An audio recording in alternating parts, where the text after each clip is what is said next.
Assalamualaikum warahmatullahi wabarakatuh. Pertama, terima kasih Bu Pimpinan. Saya sampaikan selamat HUT PKB, Bu. Dan kami minta hadiah di HUT PKB ini, minta tolong kami tidak dipotong tanya kali ini, Bu ya. Kalau saya punya 15 daftar pertanyaan, tapi saya ngikutin beliau, saya tanya 6 saja, Bu. Sebagai hadiah ulang tahun bagi Partai Kebangkitan Bangsa. Nah, pertama tentu kami sampaikan apresiasi, kami senang sekali dua senior kami duduk di sini, Pak Rosan, Pak Erick Thohir, yang kami percaya bahwa di tangan Bapak nanti ke depan dan antara akan jauh lebih baik dalam mengelola BUMN. Tentu kami sampaikan terima kasih atas kerja keras Pak Rosan, Pak Erick Thohir, Pak Doni Oskaria, kemudian Pak Tiko dan semua yang hadir di sini untuk bagaimana mewujudkan cita-cita besar dari Presiden Prabowo untuk membangun kemanfaatan di tengah-tengah masyarakat.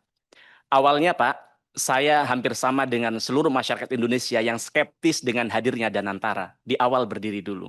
Tapi kemudian kemarin atas inisiasi dari Pak Doni Oskaria, kami diundang, diajak beliau untuk FGD secara maraton berhari-hari Pak.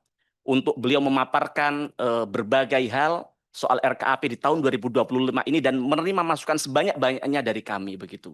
Dan dari FGD itu merubah cara pandang kami soal Danantara Pak. Kami menyimak kemarin bahwa banyak sekali terobosan-terobosan dari Pak Doni Oskaria. Banyak juga ide-ide yang genuine yang kami lihat misalnya soal bagaimana penyelesaian hutang kereta cepat, Pak. Karena kalau ini tidak diselesaikan akan mengganggu akselerasi dari kereta api Indonesia yang dalam jangka panjang akan membunuh KAI yang selama ini menjadi transportasi tumpuan rakyat. Begitu juga soal restrukturisasi KUR. Begitu juga soal opsi-opsi penyelamatan terhadap BUMN-BUMN yang hari ini perlu kita selamatkan karena terkait dengan hajat hidup orang banyak dan banyak lagi yang lain yang kemudian menyadarkan kami bahwa Danantara ke depan tidak hanya hadir tapi juga memberikan energi baru bagi BUMN. Nah, tapi ada yang menarik dari salah satu kawan kami kemarin, mohon izin saya kutip di sini pernyataan Pak Sarmuji yang ini menjadi otokritik bagi kita semua bahwa sesuatu yang diusahakan oleh BUMN seringkali gagal dan merugi, Pak. Tapi kemudian kalau itu dikerjakan oleh swasta, justru untung dan sukses besar. Misalnya saja ketika pandemi COVID-19, banyak sekali industri farmasi kita kemudian tumbuh. Kami saja punya tetangga jualan masker, Pak. Hari ini berkembang pesat, bahkan dia bermigrasi ke industri yang lainnya begitu.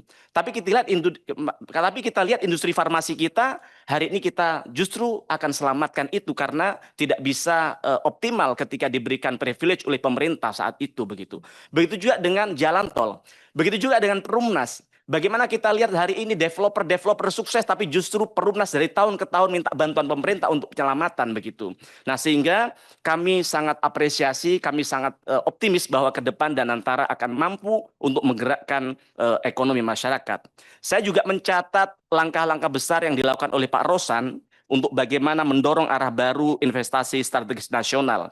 Kalau semua rencana ini Pak Rosan dilakukan dalam koridor hukum, kalau dilakukan dengan mengedepankan kepentingan rakyat, kami di Komisi 6 akan sangat mendukung setiap langkah Bapak. Nah, tapi tentu dalam rangka check and balance pada kesempatan hari ini kami ingin menyampaikan beberapa hal agar kemudian Danantara dan BUMN bisa tetap on the track, Pak. Yang pertama soal dividen BUMN yang diberikan kepada Danantara. Dividen BUMN adalah hak negara, hak rakyat, dan wajib dicatat dalam APBN. Nah, tapi hari ini praktik yang terjadi adalah dividen itu tidak lagi masuk ke kas negara. Tidak lagi dikelola oleh Kementerian Keuangan, tapi dialihkan ke Danantara, Pak. Nah, sekedar mengingatkan, kita ini kan sebagai fungsi kami untuk melakukan check and balance, ini bagian dari reminder kita semua atas rencana baik dari Danantara, bahwa ini bertentangan dengan pasal 23 Undang-Undang Dasar tahun 1945 yang menyatakan bahwa semua penerimaan negara harus dimasukkan dalam APBN dan dibahas bersama DPR, Pak. Nah, tapi kabarnya ke depan Danantara tidak berkewajiban melaporkan penggunaan dividen ke DPR. Nah, maka kami bertanya, siapa ke depan yang akan melakukan check and balance terhadap semua yang dilakukan oleh Danantara, Pak? apakah kemudian seperti yang disampaikan oleh Pak Rosan tadi akan dilaporkan dan kepada Presiden? Jelas mustahil kalau setiap transaksi keuangan yang dilakukan oleh Danantara dilaporkan kepada Presiden karena Presiden urusannya sangat kompleks begitu Pak. Nah maka kami mengingatkan jangan sampai niat yang mulia, niat yang baik dari Danantara ini kemudian menjadikan Danantara negara dalam persoalan pengelolaan keuangan Pak. Nah padahal pengalihan dividen Danantara dampaknya sangat jelas. Negara hari ini kehilangan pemasukannya. Nah, Kementerian Keuangan hari ini harus memutar otak untuk bagaimana menambal defisit. Yang kemudian maka lahirlah kebijakan-kebijakan yang membuat rakyat kita hari ini keringat dingin. Bagaimana Pak Rosan melihat bahwa rakyat kita hari ini mereka jualan online di Shopee, di TikTok, di Tokopedia dipajaki Pak. Bagaimana mereka para influencer kita, para pekerja-pekerja digital kita, semua sekarang dipajakin. Bahkan kami dengar bahwa dalam waktu dekat orang yang mendapatkan amplop di kondangan, di hajatan juga akan dimintain pajak oleh pemerintah. Ini tragis. Nah, sehingga ini membuat rakyat kami hari ini cukup menjerit, yang kemudian UMKM kita juga bingung, anak-anak muda kita di daerah-daerah hari ini yang jualan toko-toko online mulai berhitung ulang, Pak. Nah, maka ini adalah bagian dari dampaknya sumber utama penerimaan negara yang hilang karena dividen hari ini diberikan kepada Danantara. Nah, maka pertanyaannya, kalau memang dividen BUMN diserahkan ke Danantara, maka pertanyaan saya adalah, apa jaminan bahwa Danantara bisa mengelola uang ini lebih baik daripada dikelola Kementerian Keuangan, Pak? Daripada dikelola negara, begitu. Nah, kita aja bicara misalnya soal 90 triliun, Pak. 90 triliun kalau diberikan beras, Pak. Masya Allah, itu dapat menghidupi rakyat kita yang kelaparan di desa-desa. 90 triliun kalau dibuat untuk meningkatkan pendidikan rakyat, maka akan meningkatkan kualitas sekolah-sekolah kita. Pak Rosan, Pak Erick Thohir mungkin hari ini sering mendengar berita bahwa ada ketimpangan, ada sebuah ironi bahwa sekolah-sekolah swasta antri bertahun-tahun, Pak. Tapi justru di sekolah-sekolah negeri, Pak Rosan, hari ini yang daftar hanya 1 siswa, yang kemudian memaksa sekolah untuk menutup sekolahnya. Karena apa? Karena kualitasnya menurun. Rakyat lebih percaya kepada sekolah swasta daripada sekolah negeri. Maka harapan kami, dana yang begitu besar yang harusnya bisa meningkatkan kualitas pendidikan, bisa menghidupi rakyat, ini bisa benar-benar dimanfaatkan dengan optimal. Maka kami di DPR tidak akan tinggal diam, kami akan pastikan bahwa uang rakyat harus kembali kepada rakyat.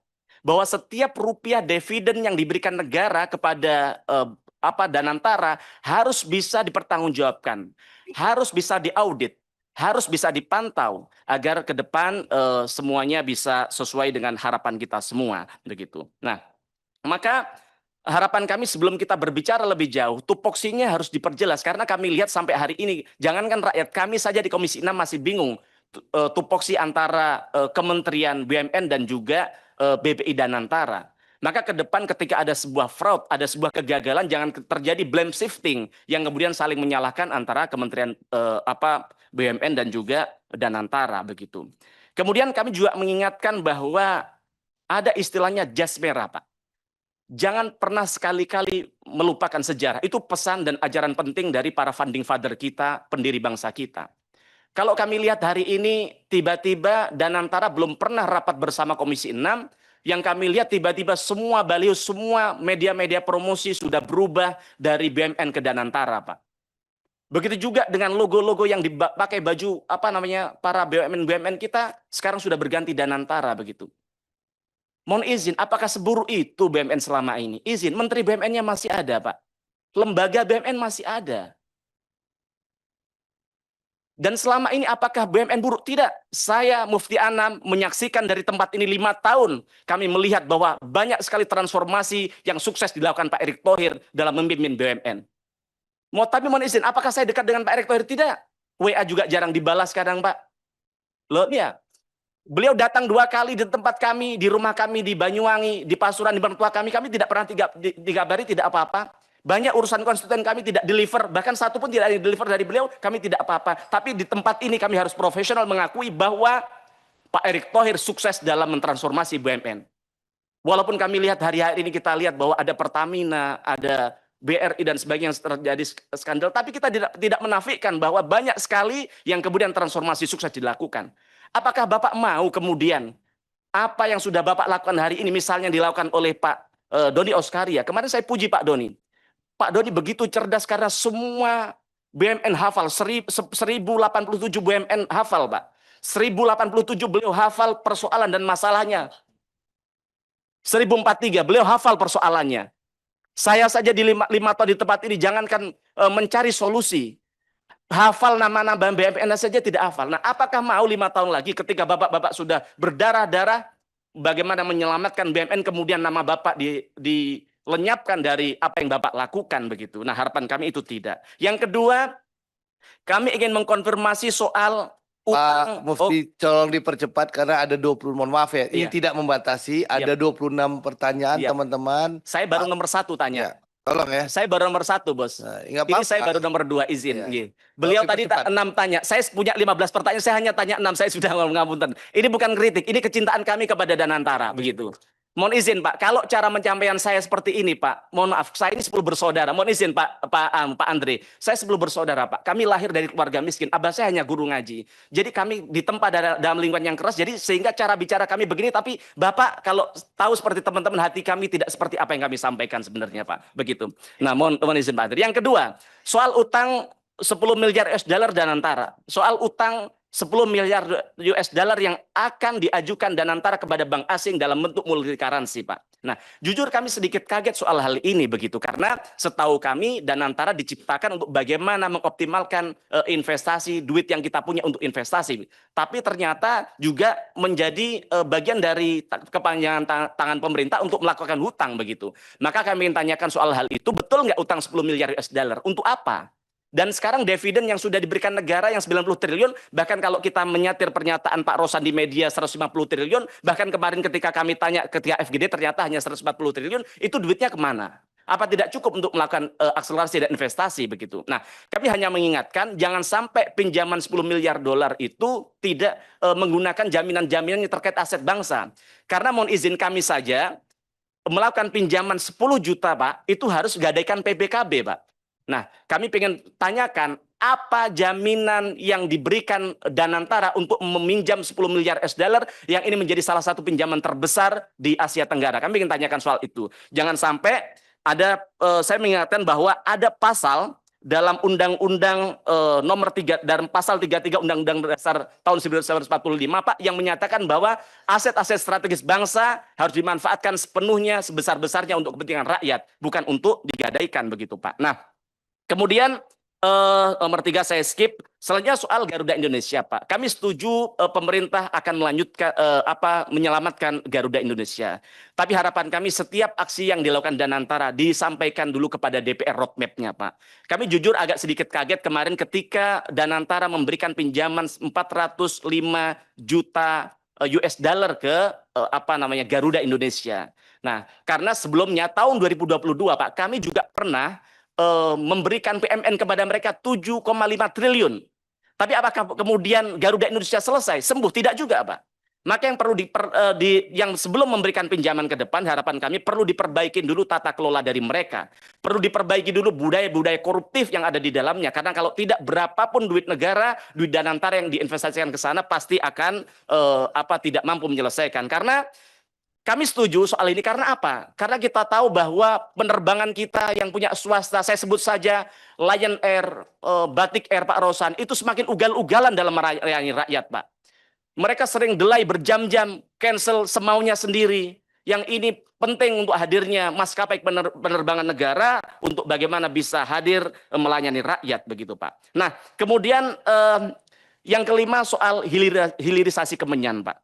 Nah, saya sangat tertarik dengan ide Pak Wapres Gibran soal hilirisasi Kemenyan. Nah, gagasan yang wangi seperti bau kemenyan, tapi sayangnya yang kita hirup masih ide, belum aroma nyata di lapangan. Nah, tapi saya pikir ini adalah sebuah gagasan yang menarik. Ini adalah salah satu contoh penting bagaimana komoditas langka khas Indonesia justru dinikmati nilai tambahnya oleh negara lain, Pak. Nah, maka pertanyaannya, apa langkah konkret dari Danantara ke depan?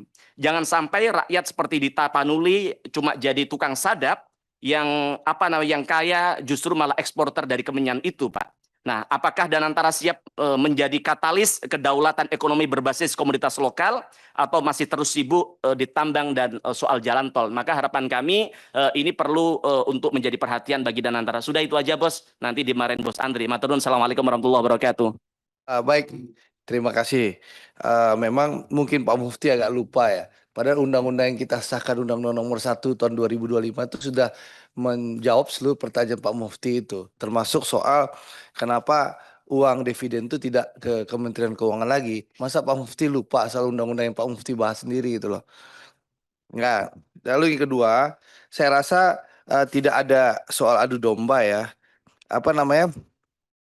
Ada soal Pak Erik ditinggalkan oleh Danantara karena Pak Erik ini kan Ketua Dewan Pengawas Danantara Pak Mufti. Setiap keputusan diambil oleh BPI Danantara tentu dikonsultasikan oleh apa namanya Menteri BUMN sebagai Ketua Dewas Danantara. Apalagi kalau soal teknis Danantara memang karena operating holdingnya sekarang ada di Nantara. Lalu kenapa kita rapat pertama kali di Komisi 6? Karena memang baru kemarin Mbak Puan mimpin rapat pembagian mitranya gitu loh. Kalau Ketua DPR dari kemarin-kemarin sudah menetapkan mitra, ya tentu kita sudah bisa rapat gitu loh. Jadi itu tolong dipahami. Kenapa kita baru bisa rapat hari ini? Karena memang Ketua DPR baru memimpin rapat beberapa waktu yang lalu paripurna menetapkan baru beberapa minggu yang lalu sehingga kita baru bisa rapat hari ini. Jadi Pak Mufti pahami. Terima kasih Pak Mufti. Lanjut ke saya tidak ingin membatasi jadwal ya, tapi kita kan harus berbagi sama teman-teman yang lain ya. Kalau bisa satu penanya maksimal 5 menit lah ya supaya semua bisa kebagian ya ya semua ya. Pak Rosan silakan Pak Rosan. Bapak-bapak Ibu sekalian, beliau akan pamit dengan kita. Ya, silakan. Oke, mohon maaf tadi saya sudah menyampaikan ke pimpinan bahwa tadi pagi saya diminta oleh Bapak Presiden untuk mendampingi beliau pada jam 12.30 dipanggil oleh Bapak Presiden. Jadi mohon izin dengan segala hormat untuk bisa meninggalkan persidangan yang baik ini untuk mendampingi Bapak Presiden. Terima kasih. Terima kasih Pak Rosan. Dengan perginya Pak Rosan, tuh menunjukkan bahwa betapa kompaknya Pak Erik dan Pak Doni. Jadi saya rasa tidak ada masalah soal apa ada yang ditinggalkan atau apa itu loh. Ya, berarti apa? Ini kan kompak, saling support satu sama lain. Padahal ingin didengerin Pak Rosan ini. Ya, gitu loh. Jadi silakan lanjut ke penanya. Siap.